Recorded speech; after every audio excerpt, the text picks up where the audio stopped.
धुतलेल्या कपड्यामधून वाहणारं पाणी सुद्धा गारटलं आहे आणि बरफ बनलाय. लोक कसे सर्वाइव्ह करत असतील या जागेवर. तर मित्रांनो, सकाळचे वाजले 9:30 आणि बघू शकता सकाळच्या 9:30चं टेम्परेचर किती आहे. अशक्य सुंदर हिमालय.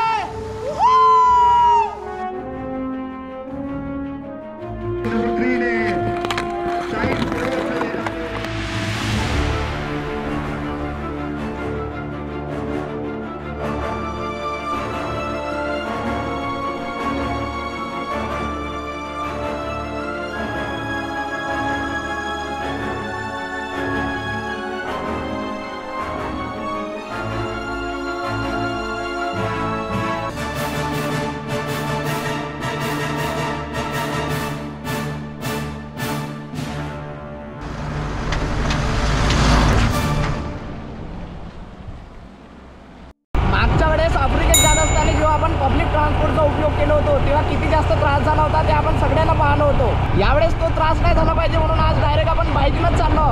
आफ्रिका सिरीजच्या अफाट सफलता आणि लोकांचं भरपूर प्रेम मिळाल्यानंतर आपण निघालो एका नवीन ट्रॅव्हल सिरीज कडे. ही संपूर्ण सिरीज धमाकेदार असून या सिरीज मध्ये आपण अशा काही गोष्टी कव्हर करणार आहोत जे आपण या अगोदर कधीच पाहिल्या नसणार. या संपूर्ण सिरीजचा हा पहिला पार्ट असणार, जिथे सुंदर व्ह्यू किंवा ऍडव्हेंचर नसून आपण कशा प्रकारे शिमला पर्यंत जाऊन पोहोचलो ते दाखवण्याचा प्रयत्न केलो आहोत. या सिरीजचे 3 मेन कॅरेक्टर आहेत. पवन दादा, तू काय माझ्या मागे लागलाय रे. दर्शन दादा, अरे अरे अरे अरे अरे अरे आई शपथ, आई शपथ, आई शपथ. आणि एंटरटेन साठी मी स्वतः. चला तर मग सुरू करू या धमाल भरल्या ट्रॅव्हल सिरीजला. सो आता सगळ्यात पहिले आपण जाऊ दर्शन दादाकडे बदलापूर मध्ये. या सिरीजचा पहिला कॅरेक्टर राहतो बदलापूर मध्ये. या चौकामध्ये दर्शन दादाचं शॉप आहे. बदलापूरच्या खरवई नाक्याजवळ दर्शन दादाचं स्नॅक सेंटर आहे. मामा गुड मॉर्निंग मामा. ओके, सो आपण येऊन पोहोचलो दर्शन दादाच्या शॉपवर. आता इथं अजून किती वेळ लागणार आहे माहित नाही, पटकन निघायला लागेल कारण आपली ट्रेन पण आहे. आज भी थोडासा लेट झाला कारण बहुत सारे ट्रॉफिक लागले होते आणि सगळ्या गोष्टी झाल्या आहे. बस आता आपल्याला पटकनच इथून निघायचं आहे. दर्शन दा इथून रेडी झाला की याच्यानंतर मग आपण जाऊ आता पवन दाकडे. पवन दाल पण रिसिव्ह केला की मग तिकडून समोर जायचं आहे. कसं झालं प्रवास? मला वडापाव नाही. नको भाई, नको भाई. अरे खाऊन तर बघ. तसा वडापाव खायची माझी स्वतःचीच इच्छा होती. बस प्रोसिजर साठी नाही नाही म्हणत होतो. वडापाव समोर येताच असा बकासूर सारखा वडापाव खाल्लो, लोक पाहतच राहून गेले. सो पटकन वडापाव खाऊ आणि निघू समोर. चल भाऊ, बाय बाय. आता मेन प्रोसिजर होती दर्शन दादाच्या बॅग पॅकिंगची. जसं काही हा लपून लग्न करून कुठं पडून चालला की काय, अशा पद्धतीची बॅग पॅकिंग करू लागला. टायमावरती पॅकिंग करणार तर असंच होणार. निश्चित कोंबाकोंब. आणि अशाच कोंबाकोंब सोबत आम्ही निघालो बदलापूर स्टेशन कडे. मला तर विचार पवन दादाचा येत आहे, तो गेल्यावर त्याची रिॲक्शन पाहण्यासारखी असतात. 2 तासापासून तिथं आहे तो थांबून स्टेशनवर. या सिरीजचा दुसरा कॅरेक्टर गेल्या 2 तासापासून कल्याण स्टेशनवर आमची वाट बघत होता आणि फायनली त्याचा कॉल आला. हॅलो दा, बस बस स्टेशनवर पोहोचत होता. म्हणजे पोहोचलो सा, झाला पोहोचलो सा. 2 तासाच्या प्रतीक्षेनंतर त्याच्या तोंडातून असे काही शब्द बाहेर निघाले जे ऐकून आम्ही हसत आणि तो चिडत होता. एक्स्ट्रीमली सॉरी मामा. बस झाला, पोहोचलो सा, पोहोचलो सा. बस आता ट्रेन मध्ये बसला का तिकडेच येतो डायरेक्ट. आणि जसं आम्ही स्टेशनवर येऊन पोहोचलो तसंच ट्रेनने सुद्धा एंट्री मारली. फेस होय का आईच्या गावात. आता सुरू होणार होती खरी कसरत. एवढ्या वजनासोबत धावणं थोडासा चॅलेंज आहे. गावात एवढ्या वजनासोबत कुठं धावायला लावत आहे. अरे थांब ना भाई, कुठं शिट्ट्या मारताय. आपण धावत धावत ट्रेन जवळ तर येऊन पोहोचलो, पण ट्रेनच्या अंदर लोकांची कचाकच गर्दी दिसत होती. ट्रेन तर भेटली, बस अंदर घुसासाठी जागा भेटली पाहिजे. एवढ्या लोकांच्या गर्दीत ट्रेनच्या अंदर घुसायचं कसं, हा एक मोठा प्रश्न होता. नंतर सोबत असलेल्या दर्शनदादाने एक मौल्यवान मंत्र सांगितला. जागा मिळत नाही, मिळवावी लागते, असा बोलून तो या गर्दीच्या अंदर घुसला. पुढे अंदर येऊ का? जागा आहे का गावात? या गर्दीला पाहून एकच विचार माझ्या मनात फिरत होता. एवढ्या गर्दीत मुंबईचे लोक ट्रॅव्हल कसे करत असतील? जिकडे नजर टाकली तिकडे लोकांची नुसती गर्दी आणि लोकांचे वर लटकलेले हात दिसत होते.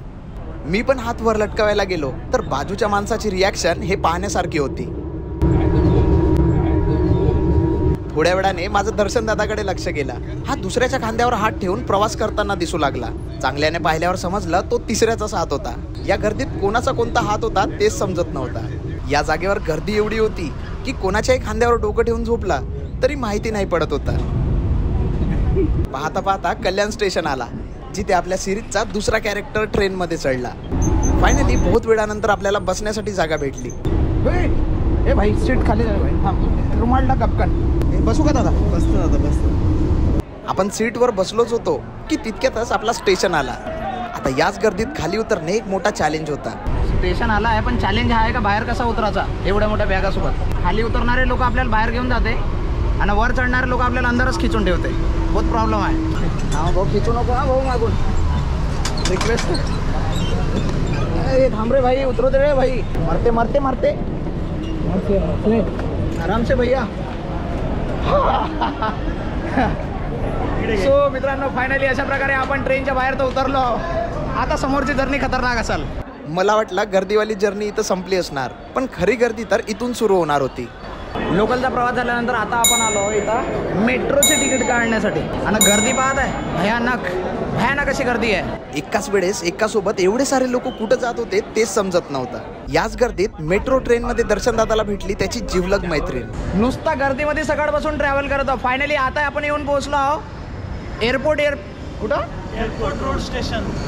एअरपोर्टवर स्टेशनवर. Airport road station. स्टेशनचं नाव सेम. मेट्रो स्टेशनच्या बाहेर निघताच अजून एक गाडी चेंज करावी लागली. गावात कसं होते माहित नाही. सगळ्यात पहिले बाईक, मग ऑटो, मग लोकल ट्रेन, नंतर मेट्रो ट्रेन आणि आता फायनली ओला कार. हा प्रवास एवढा सोपा नव्हता.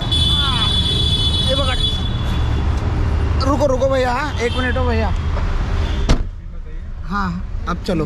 फायनली सकाळी चालू केलेला प्रवास संध्याकाळी येऊन संपला आणि आपण येऊन पोहोचलो मुंबई एअरपोर्टवर, जिथे या सिरीजचे दोन्ही कॅरेक्टर लहान मुलासारखे गाडी गाडी खेळत होते. हा बच्चे की तरह खेळ रहे हैं.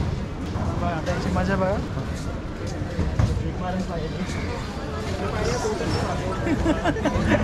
बोर्डिंग पास तर भेटला, पण एक मोठा प्रॉब्लेम तयार झाला. या प्रॉब्लेम बद्दल आपण नेक्स्ट पार्ट मध्ये सविस्तर डिस्कस करू. नहीं आप रिफंड, मैं क्या आप रिफंड कर दो, मैं देख लेता हूँ. पब्लिक ट्रांसपोर्ट वगैरह कुछ रहेगा तो हम उधर आके अभी कर लेते, क्या करेंगे. प्रॉब्लेम सॉल्व करता करता आपण जाऊन पोहोचलो विमानाच्या अंदर, जिथे एक वेगळाच प्रॉब्लेम आपली वाट पाहत होता. आपण येऊन पोहोचलो फ्लाईटच्या अंदर मित्रांनो. आणि या जागेवर सगळं काय एकदम निळ्या निळ्या सीट आहे, कारण आपण केलो इंडिगो तिकीट बुक. आणि इंडिगोच्या प्रत्येक सीट आहे निळ्याच राहते. 17, 18 हे तर बहुत सारे नंबर लिहून आहे. पवनदादाने आम्हा तिघांच्या तिकिटा बुक केल्या होत्या आणि या 3 तिकिटा 3 जागेवर बुक केल्या होत्या. माझं हे 30. मला तर डायरेक्ट बाथरूम जवळ पाठवला. तिघाला 3 सीटा दिल्या आहे. तिघ जण 3 वेगवेगळ्या जागेवर आहे. माहित नाही कोणासोबत नंबर लागला तर आज. मला बाथरूमाजवळ दिली का सीट यार? हे कोण आहे असा? अरे भाऊ, हे कोण तिकिटा बुक केल्या रे? बाथरूमाजवळ दिली मला जागा. असा राहते का कुठं? विमानात कधी सगळ्यात लास्ट मध्ये बसले आहे का? बाथरूम जवळ एकटाच बसून होतो. बहुत वाईट वाटत होता. मग आपले मित्रमंडळी आले आपल्याला हौसला देण्यासाठी आणि एकमेकासोबतच बोलताय. हौसला देत आहे मधामधात, पण का फायदा? इथून येण्या जाणारे प्रत्येक माणसं बाथरूमात जाताना दिसत आहे. प्लेन हवेत उडल्यानंतर ब्लास्ट झाला तर काय करायला पाहिजे हे सांगून सगळ्यांची धांदरवण्यात आली. A safety instruction card is available in the seat pocket. Oxygen masks will fall automatically from the panel above. Pull a mask down sharply to initiate the oxygen flow. Cover your nose and mouth and breathe normally. Ensure your mask is secured before helping others. इकडे plain उडायला सुरुवात झालीच होती की तितक्यातच लोक राव bathroom कडे जाऊ लागले. लोकांना त्रास होऊन शेवटी एअर होस्टेसला अनाउन्समेंट करावी लागली.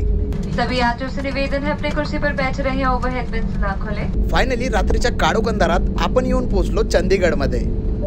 नमस्कार, हम चंडीगढ़ पहुंच गए हैं. ये एक सैनिक हवाई अड्डा है. यहाँ तस्वीरें लेना मना है. फायनली आपण येऊन पोहोचलो चंदीगडला. आता इथं आपण शूटिंग नाही करू शकत, सो डायरेक्ट बाहेर जाऊ आणि मग तिकडच्या गोष्टी कॅप्चर करण्याचा प्रयत्न करू. सो फायनली मित्रांनो, आपण जे थार गाडी बुक केलेली आहे रात्रीच्या 1 वाजता आता इथं आलेली आहे. आणि याच गाडीनं आता आपण जाणार आहोत समोर. येणाऱ्या समोरचे जेवढे दिवस आपला प्रवास असणार आहे तो याच थार गाडीमध्ये असणार आहे. हा हा हा हा हा खतरनाक. आणि ड्रायव्हर बी खतरनाक आहे एकदम पाजी. वाह. सकाळच्या उजेडात सुंदर नजारे कॅप्चर करता यावे म्हणून आपण रात्री चंदीगडमध्ये थांबण्याचा डिसिजन घेतलो. गुड मॉर्निंग मित्रांनो, स्वागत आहे एका नवीन दिवसात नवीन सिरीज मध्ये. सो पवनदा, आज कुठं चाललो आपण? आज आपण इथून पहिले शिमलापासून पुढे मग बघू आपल्याला किती वेळ होतो त्याच्या हिशोबाने आपण स्टॉप घेऊ. काही डिसाईड नाही कुठं जायचं आहे, का करायचं आहे. आपण बस निघलो घरातून आणि आपल्याला जायचं आहे. तर आपली जर्नी सुरू होऊन राहिली चंदीगड. काल रात्री आपण चंदीगडवर येऊन पोहोचलो होतो आणि रात्र खूप जास्त होती. जर आपण रात्रीच निघलो असतो तर आपल्याला नजारे पाहायला नाही भेटले असते, म्हणून आता आपण निघलो आहोत सकाळी. रात्री इथं स्टे केला होता आणि आता सकाळी चाललो आपण चंदीगड टू शिमला. चंदीगड ते शिमलाचं डिस्टन्स 113 किलोमीटर आहे आणि इथून समोर जात असताना जे दृश्य कॅप्चर होते ते एकच number. I'm just sitting here. I got time. It's clear to see. आज एक बहुत जबरदस्त गोष्ट घडली मित्रांनो. आज आपण निघलो आहोत 9 वाजता. आपण सकाळी 6 वाजता उठणार होतो ना, 7 वाजता निघणार होतो. तर दर्शनदानं काल रात्री 6 वाजताचा अलार्म लावला आणि तो आज संध्याकाळी 6 वाजता वाजणार आहे. हे बघ सकाळचा 6 आहे. आता वाजला नाही ना, पण झोपेमध्ये अलाराम हा बंद करून झोपला असेल, नाही तर अलाराम वाजल्याशिवाय राहणार नाही.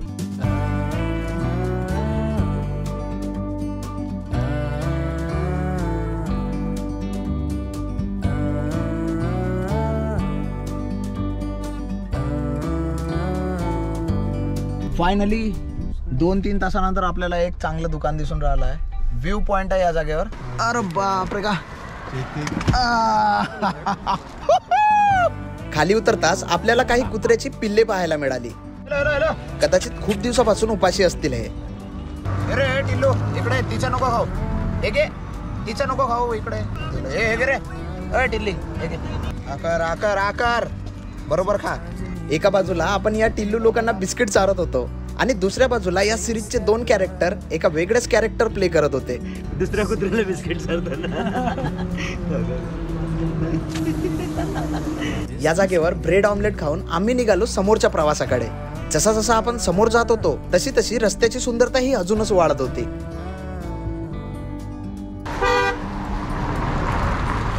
आपण गाढ झोपीत झोपून होतो आणि तितक्यातच आपल्याला एका मुलीचा फोन आला आणि मी धपकन जागा झालो. हो येत आहे. कोण असाला मला, कोणत्या पोरीने फोन केला? माझी झोप उडवणारी मुलगी ती होती तरी कोण हा विचार करत आपण जाऊन पोहोचलो शिमलामध्ये. सो मित्रांनो फायनली आपण येऊन पोहोचलो शिमलामध्ये आणि या जागेवर आल्यानंतर खूप सुंदर नजारे पाहायला भेटून राहिले. पण आता आपण सध्या चालता धावताच एकदम जे काही दिसून राहिलं डोळ्यांना ते आपण दाखवून राहिलो, ते आपण एक्सप्लोर करत आहोत. रिटर्न आल्यानंतर आपण या गोष्टी एक्सप्लोर करू. जसं आपण शिमलामध्ये येऊन पोहोचलो तसाच सुरू झाला बर्फ. एवढ्या दिवसाने बर्फ पाहून मी फार पिसाटून गेलो. हे बर्फ आहे का रे? हा बर्फ आहे, हा पांढरावाला. हे पाय दाखव. बर्फ आहे भाई. मित्रांनो बर्फ बहुत दिवसानंतर आपल्याला बर्फ पाहायला भेटलाय. फायनली शिमल्यात आल्यानंतर आपल्याला बर्फ पाहायला भेटलाय. तो पांढरा नाही दिसत आहे पण ठीक आहे, बर्फ तर आहे. हे कोपऱ्यावर दिसत आहे, थोड़ा बर्फ है. डायरेक्ट उतर के बर्फ पे जंप मारूंगा मैं उधर. बस उगड़ा ओके वो भी ऐसा बर्फ दिखने को मेरे, मैं तरस गया. मेरी आंखें मतलब ऐसा फड़फड़ा रही है. बर्फ के चक्कर में रोज फ्रीजर ओपन करके देखता था मैं. बर्फ दिखे. या बर्फच्या चक्कर मध्ये आपण त्या मुलीला विसरलोच होतो की तितक्यातच तिचा मेसेज आला. कोण आहे? तेच तर नाही समजत आहे, ऑनलाईन आहे म्हणे. ही जर्नी आता हळूहळू रमत चालली होती म्हणून मुलीला केलो इग्नोर आणि बर्फावर फोकस केलो. बर्फ मामा गाड़ी ले भाई इधर रुकाते के गाड़ी इधर बर्फ में जंप मारता मैं. बर्फ ही गंदी है भाई, बहुत गंदी बर्फ है ये. तो बर्फ दिखेगा क्या और आगे दिखेगा? हाँ आगे तो आएगी, अभी तो स्टार्टिंग है. ये तो रोड की बर्फ साफ की है इन्होंने. देख बर्फ. बर्फ. समोर बर्फ पाहायला भेटणार की नाही या भीतीने आम्ही इथेच थांबण्याचा डिसिजन घेतला. सो मित्रांनो फायनली अशी आहे शिमला. मित्रांनो बर्फ दिसलाय आपल्याला या जागेवर.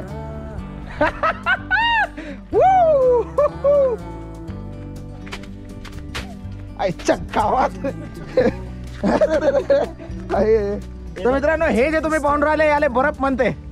हे पण आहे बघ कसं भाई. ए भाई अरे मामा बर्फाच्या नावावर नालीतला पाणी उडवला या लोकांना. ज्याला आम्ही बर्फ समजत होतो ते ऍक्च्युली नालीचं पाणी होतं जे रात्रीच्या मायनस टेम्परेचर कारण गोठलं होतं. ए भाई ते नालीतला पाणी आहे भाई. ते आई शपथ कुठं आहे ते काढ. अभी ओलं होत आहे. पकड.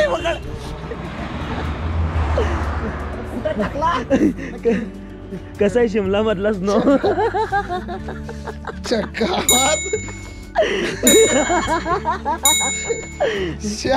कसा वाटला शिमला मधला स्नो? अरे का सुरू आहे का भेटलो का? आम्ही दुपारी 1 वाजता शिमलामध्ये येऊन पोहोचलो. आमच्याकडे अजून पूर्ण दिवस बाकी असल्या कारण आम्ही अजून थोडं समोर जाण्याचा डिसिजन घेतलो.